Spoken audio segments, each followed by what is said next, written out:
Isipin niyo to. Umidlip ka lang saglit dahil sobrang pagod mo. Tapos biglang gising na gising yung isip mo, pero hindi mo maigalaw yung katawan mo. May nakita kang kakilala mo sa tabi ng higaan. Tinatawag ka niya at niyuyugyug para magising. Pero noong tuluyan kang magising, mag-isa ka lang pala sa kwarto.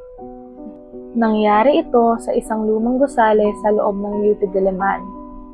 Isang hapon, pumasok siya sa isang kwarto upang umidlip. Pero habang natutulog, biglang bumigat yung dibdib niya. Hindi siya makagalaw o makapagsalita. Parang na-sleep paralysis siya.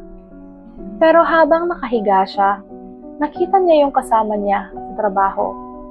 Nasa tabi mismo ng higaan. Tinatawag yung pangalan niya at niyuyugyug siya. Kitang-kita niya talaga.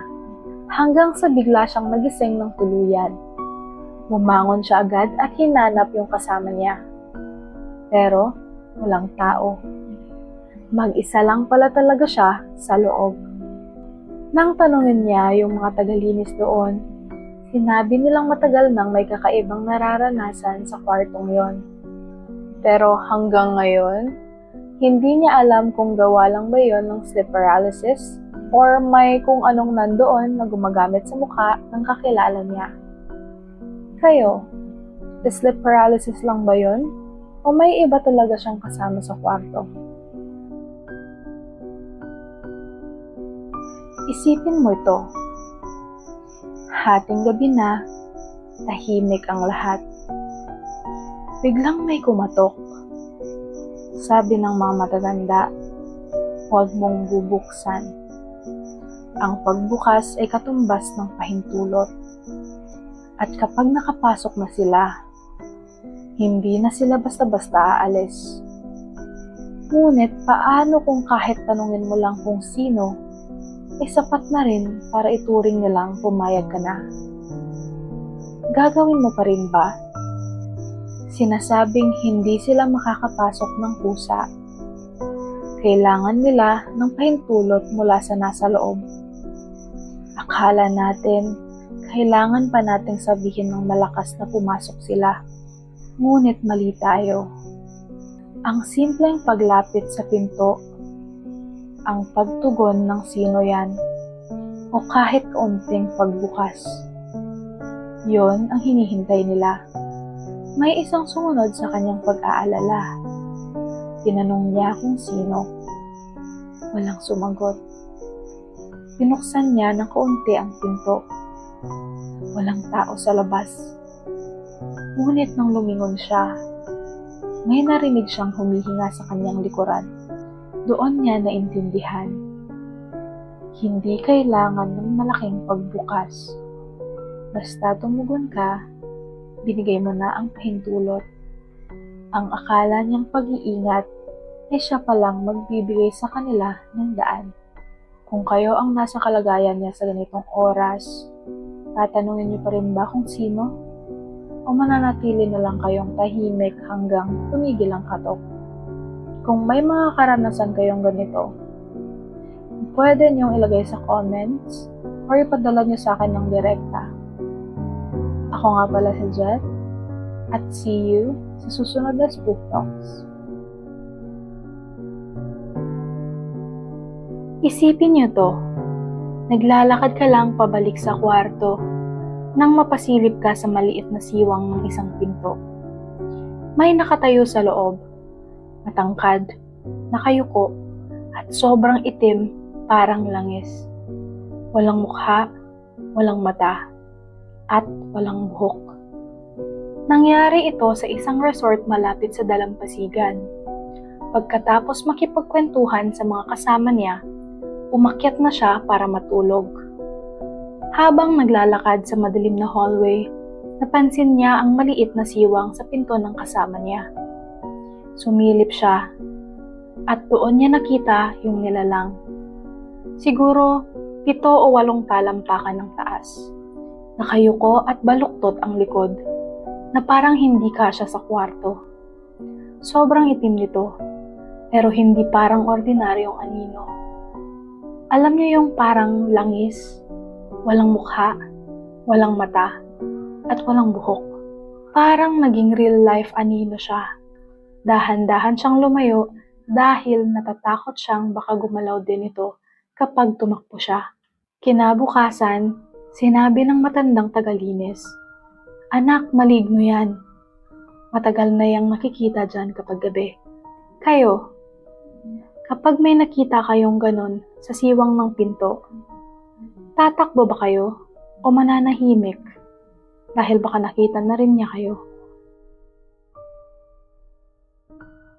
Isipin niyo to, nakatayo ka lang sa kwarto tapos bigla kang mahagis sa kabilang dulo. Akala mo lumindol pero walang gumagalaw, walang nalaglag na gamit. Ikaw lang yung parang may humawak at humagis. Nangyari ito isang hapon. Nakatayo lang siya sa kwarto nang biglang parang umikot yung paligid. Pero hindi raw yun simpleng hilo. Ramdam niya na parang may malakas na pwersang humawak sa katawan niya at hinagis siya sa kabilang dulo ng kwarto. Napunta pa raw sa ere yung katawan niya bago siya bumagsak. Akala niya lumindol. Pero nang tumingin siya sa paligid, kaya pa lang ang lahat. Walang gumagalaw, walang ingay, walang nalaglag na gamit. Yung mga gamit, chill lang. Siya lang yung lumipad. Nagpatingin siya sa iba't ibang doktor. Sinuri ang mata, tenga, utak, at balance niya. Pero wala raw siyang sakit.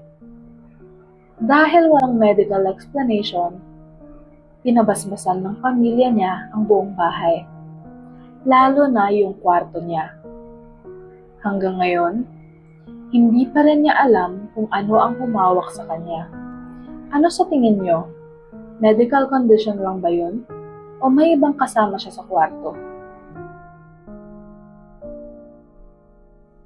Isipin niyo to. Mag-isa ka sa bahay. 2:00 ng madaling araw, tapos bigla mong maririnig yung boses ng mama at papa mo sa labas ng pinto. Tuwang-tuwa ka kasi akala mo nakauwi na sila. Pero nung lumabas ka, wala namang tao.